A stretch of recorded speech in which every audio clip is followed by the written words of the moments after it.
Sir எனக்கு எதிரிகள் தொல்லை அதிகம் சார். என்னோட தொழில் துறையிலும் சரி, குடும்பத்திலையும் சரி, நண்பர்களிலும் சரி, எதிரிகள் தொல்லை அதிகம் சார். வெளியே வர முடியல.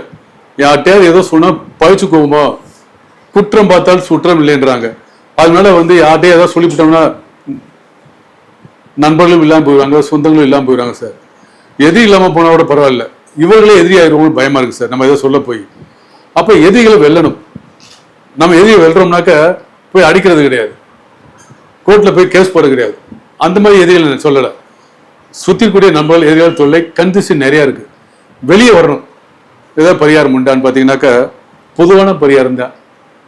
உங்கள் வீட்டுக்கு அருகில் இருக்கக்கூடிய வராகி அம்மனை வழிபடுங்க. வாரம் வெள்ளிக்கிழமை செவ்வாய்க்கிழமை போயிருங்க, வராகி பூஜை பண்ணுங்க. வராகி மந்திரத்தை நீங்கள் உச்சரிங்க. தினமும் வராகி மந்திரத்தை உச்சரிச்சா போதும். வராகி அம்மனை செவ்வாய் வெள்ளி கும்பிட்டா போதும். நிச்சயமா எதிரிகள் தொல்லை இருக்காது. அல்லது வெளியே வந்துடுவீங்க. சந்தோஷமான வாழ்க்கை உண்டு.